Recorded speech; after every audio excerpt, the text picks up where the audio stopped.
What's going on, everybody out there watching this? This video is about the announcement this past Monday, 3 days ago, about the Big Boss Man getting inducted into the WWE Hall of Fame this past Monday. Today's Wednesday. I would have talked about this on Monday or Tuesday and done a video on the Big Boss Man and his career, but I didn't have time. I was too busy. Anyways, now I have time, so I'm going to talk about the Big Boss Man and his great career. Big Boss Man started, first time I saw him, or became aware of him, as Big Bubba Rogers in the NWA. He was basically the bodyguard of the Midnight Express and Jim Cornette. He worked in the NWA. Before that, I believe Big Bubba Rogers even worked in Mid-South, wrestling for a little bit. And then, of course, he left the NWA after '87. He left, went to the WWF, debuted, or made his pay-per-view debut at SummerSlam '88, and destroyed Koko Beware and squashed him. But they had a pretty good match.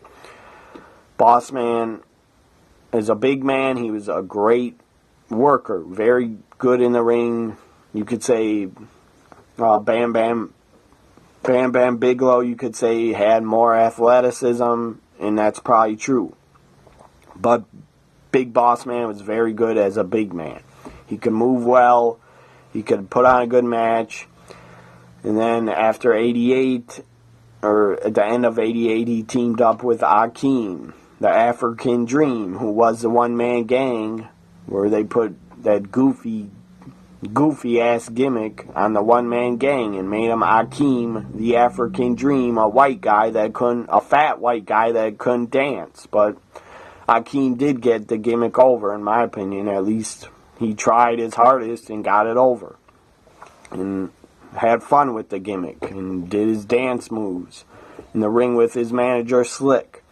Anyways, they became the Twin Towers. Pretty damn good team, big man team, two super heavyweights as a team. It was a good idea. Twin Towers were a pretty awesome team. They had pretty good matches against the Mega Powers in '89. The Rockers at WrestleMania 5, they had a pretty good tag match. Damn entertaining. At WrestleMania 5, I think it was the first match on WrestleMania 5 was the Rockers against Twin Towers. And then in '89, when the Boss Man split away from Akeem, he had a feud with Hulk Hogan over the WWF Championship. They had two steel cage matches I saw. One was on Saturday night's main event, and Hogan, of course, won. But Boss Man showed us a lot in that match, that the guy was a very talented singles wrestler also. And not just in tag teams with Akeem. And then at Madison Square Garden, they had another cage match, Hogan and the Boss Man. It was a very entertaining cage match. Boss Man bled in it and took a suplex off the top of the cage. Boss Man basically was laying on top of the steel cage, the old big blue cage in the '80s they had. He was laying his legs and knees up on top of the cage. Hogan grabbed him and suplexed Big Boss Man off the top of the cage. Hogan wasn't standing on the top. Hogan was on the top rope, but he grabbed Boss Man off the top of the cage, suplexed him in the middle of the ring. That was awesome. I don't think any other big man could have took that suplex spot off the cage except for the Big Boss Man, because he was that talented. So then we go into 1990. Big Boss Man turned to babyface, feuded with Akeem, beat him at WrestleMania 6. Big Boss Man, before the match at WrestleMania 6, cut a pretty good promo. I don't remember what he said, but it was pretty funny. Go back and watch WrestleMania 6. And then Boss Man defeats Akeem in like 5 or 6 minutes or less. And then WrestleMania 7, Big Boss Man went up against Mr. Perfect, got an Intercontinental title shot, and the Big Boss Man was feuding with the Heenan family. Big Boss Man sadly never won a singles title in his career. Maybe he did in some territory, but I don't know of it. I'm talking about NWA, WCW, WWF. Big Boss Man never held a single... Well, he did. He was a hardcore champion. So that's a singles title. So the Big Boss Man was a hardcore champion. Hardcore title didn't mean that much, but he still won a title. Good for him. And then after WrestleMania 7, 92, WWF really didn't do much with the Big Boss Man and his character. 92, he didn't do much at all. And that summer, I think it was Survivor Series, 92, Big Boss Man went up against the Nails and feuded with him in a nightstick match, which was okay. And then Boss Man left, went to WCW in 93, and they couldn't call him the Big Boss Man, so he just was called the Boss. He was the Boss, and he was dressed up in his Big Boss Man gear. Basically just a darker color shirt, darker color blue police officer shirt, whatever you want to call it, corrections officer.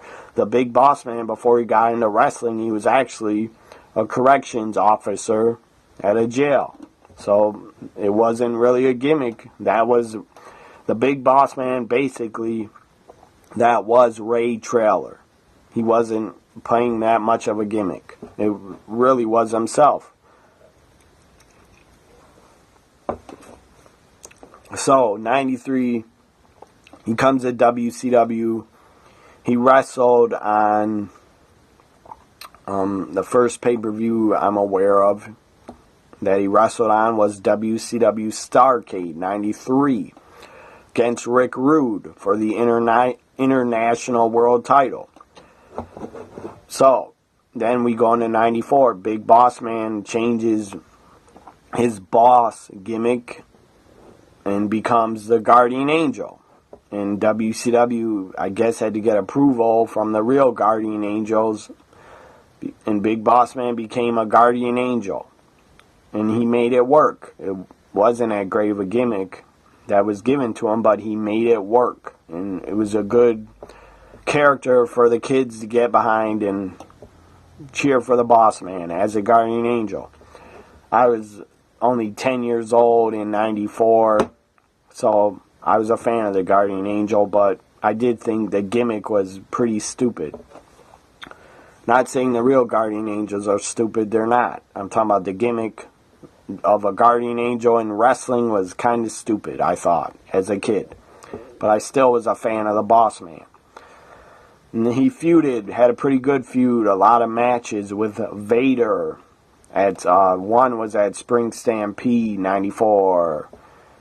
In, I think, Bash at the Beach 94. They had another match. And then the Guardian Angel even had a very good match with Vader at Fall Brawl 94 in a triangle match. And Vader defeated the Guardian Angel, and then Sting came into the match, and it was down to Sting and Vader in the triangle match.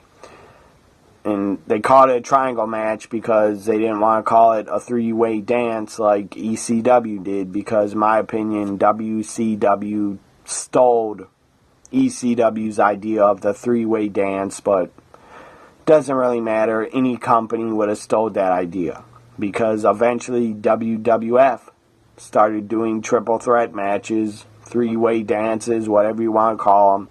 They started calling them triple threat matches in 97, and they did them.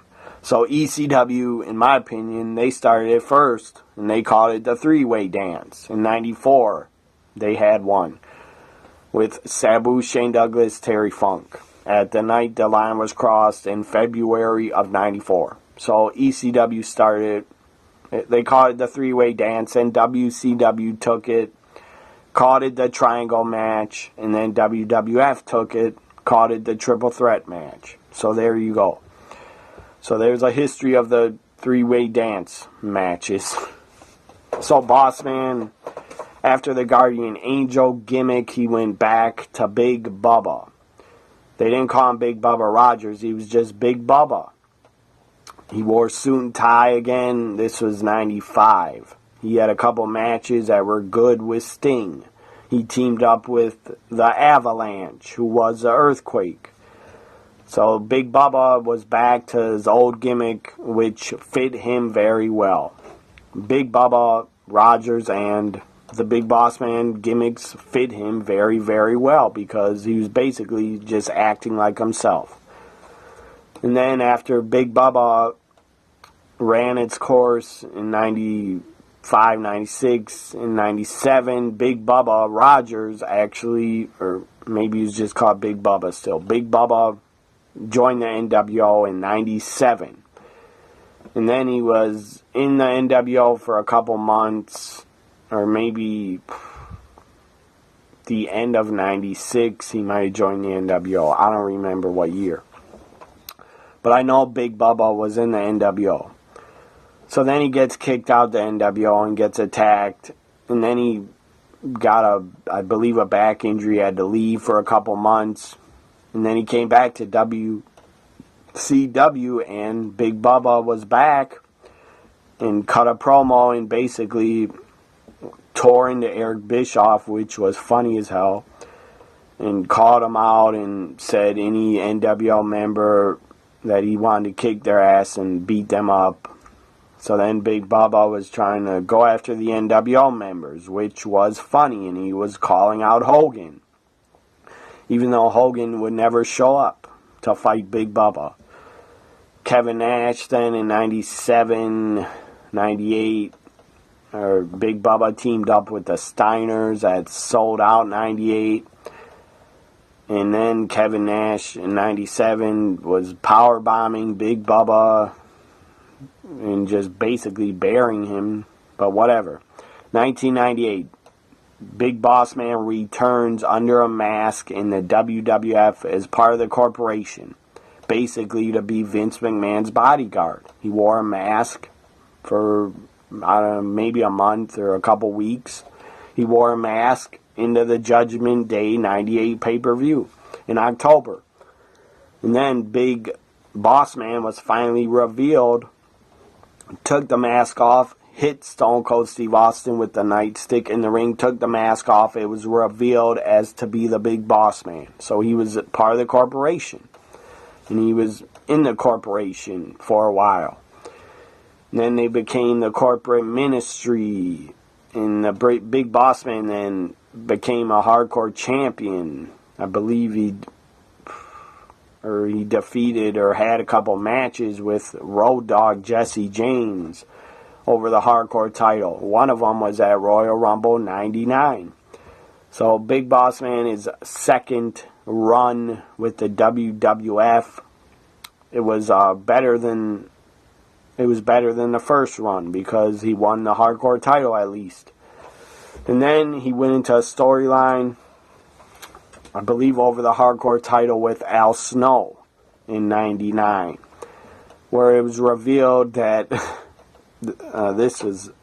it was pretty wrong, but it was funny as hell. I'm sure dog owners didn't love it, but I thought it was hilarious. Anyways, Big Boss Man kidnapped Al Snow's little Chihuahua dog, Pepe, or whatever the dog's name was. I don't think it was Pepe. I don't know what the name of the dog was. I know Chavo Guerrero in WCW was riding around a toy horse, and I think he called it Pepe, and it actually got over. But I don't remember the name of Al Snow's dog. Maybe it was Pepe. I don't remember. It was a long time ago. So, Boss Man, Al Snow are feuding over the hardcore title on pay-per-view. They have a couple hardcore matches for the hardcore title, which were pretty entertaining. And then Big Boss Man, as I said, kidnapped the little Chihuahua, and then cooked it. I guess he killed the dog and then cooked up the dog and then fed it to Al Snow. in a hotel room, and Al Snow started eating it, and Big Boss Man said, "Here, eat your food," and he cooked it for him. I don't remember why Big Boss Man was cooking food for Al Snow, and why Al Snow agreed to come to dinner with Big Boss Man. Maybe because I think he went to his hotel room to get his dog back, whatever. And then Big Boss Man said, "Eat it up," and then Al Snow started eating it. It was like rice and chicken meat or in there. And then he was eating it, and then Big Boss Man yells at him, "You're eating your own dog right now. That's Pepe." Oh my God, that was crazy. That was a crazy storyline, but it was very well done by the Big Boss Man, how he played the role of a nasty, evil heel that kidnapped Al Snow's dog and then cooked it and fed it to him. So that is funny as hell. That was one of the things I remember about the Big Boss Man's career, is him first coming to the WWF in the 80s, and then 10 years later, him coming back in the Attitude Era, him cooking or kidnapping Pepe, cooking it, feeding it to Al Snow. That's one of the things I remember about the Big Boss Man, and him being a hardcore champion. And then Al Snow would take on Big Boss Man in the Kennel from Hell match, which was at Unforgiven 99, Kennel from Hell match. The big blue steel cage was up in the ring, and then the Hell in a Cell came down, and it was god-awful. The match was so bad that it was funny, and people still remember it to this day. So then the Kennel from Hell happened. I believe Al Snow won the title, ran out of the cell, and the dogs, the Rottweilers they had outside the ring, were not attack dogs at all. They were really friendly, and they were pissing and shitting on the outside of the ring on the mat, which was pretty funny. I don't think either one of them did a number 2, but one of the dogs did piss, and it was caught on camera. It was pretty funny on the mat outside the ring. The dogs were not inside of the ring. So then after that, Big Boss Man, after feeding Al Snow his dog, which that was great stuff and entertaining, he went into a storyline with the Big Show, and he got a title shot at Armageddon 99, a WWF title shot. So then Big Boss Man, again, as a nasty, evil heel, he did great work. The guy hired a fake police officer to show up at a Raw. Then he had the fake police officer tell Big Show that his dad died. And Big Show's dad had already passed away a couple years before. So then the police officer says to the Big Show, "Your dad passed away from the cancer." And this was just a storyline. So then Big Show is a baby face. He broke down, started crying, and then put his hand over his face and eyes. And then the Big Boss Man went out to the ring and wrote a poem on the Big Show's father passing away. And Big Boss Man was selling it actually like he was going to be nice and read a nice, sweet poem. But it wasn't nice at all. I don't remember the entire poem, but in one of the lines he goes, "Now your dad is being eaten by maggots and worms," or something like that. "And I'm sorry to hear that your dad finally croaked." That was just, it was entertaining as hell. It was a nasty poem, but it was how the Big Boss Man delivered it. It was funny as hell, and it was epic. Anyways, that's a highlight of the Boss Man's WWF Attitude Era run, where he cooked Al Snow's dog, fed it to him. Of course, he didn't really cook the dog. It was just his storyline, people. It wasn't real, so the dog did not die. The Chihuahua was not murdered by the Boss Man. You idiots that think it was. If you think that, you shouldn't watch wrestling. And Big Boss Man's short run with the Big Show, where he read that poem, is epic. Funny as hell on Raw. And then Big Boss Man showed up at the, what do they call it, the cemetery, where Big Show was with his mother. I don't know if that was his real mother or not. I don't have a clue, but he was at the cemetery burying his father. Then the Big Boss Man shows up in a police car with a giant megaphone on top of it, and he was talking, saying, "Hey, Big Show, I'm here." And he was just saying a lot of derogatory things, saying, "I'm here for your dead daddy," or to say goodbye to your dead daddy. And then he's making fun of Big Show, saying, "Oh, are you crying? Wham, wham, wham, my daddy passed." And it was just insane, but that Big Boss Man was going there, but he was. And my God, he was so good at being a heel. And just getting people pissed off and angry. And wanting to hate the Big Boss Man and wanting to see him get his ass kicked by the Big Show, because I wanted to. But also what the Boss Man was doing was very entertaining how he did it. So then he shows up at the funeral home and hooks up Big Show's dad's casket. Obviously, there was not a real body in there. There was nobody in it, people. The casket did not have a person in it. So, if you think that, you're stupid as hell. And you shouldn't watch wrestling. Hooks up the casket, or whatever you call it, the coffin, to the back of his police car, starts driving away, pulling Big Show's father's casket, pulling it on the ground through the cemetery. Then Big Show runs up to it, and oh my God, Big Show jumps on the casket and starts riding on the casket like it's a surfboard. He's trying to hold on to the casket. For what reason, I don't know. But he decided to jump on the casket, and then he falls off the casket, takes a bump on the grass. It was funny as hell. And then the last Big Boss Man appearance, I think, was in the year 2000 in the WWF, where he appeared in the Royal Rumble 2000. And after that, he did not appear at any WrestleManias or anything like that. And then the Boss Man sadly passed away, which was very, very sad. I don't know if you can see it, but right there, where I'm pointing, right there is a picture of the Big Boss Man. And it says the year he passed away. It's pretty hard to see because it's far away, but I do have a picture up of the Boss Man to pay respects to him, because I was a fan of his. Big Boss Man going into the Hall of Fame. It's about time. The guy and his gimmick, his character, left a mark on WWF, WWE, whatever you want to call it. He left his mark on WCW and WWF. So Big Boss Man really deserves to be in the Hall of Fame.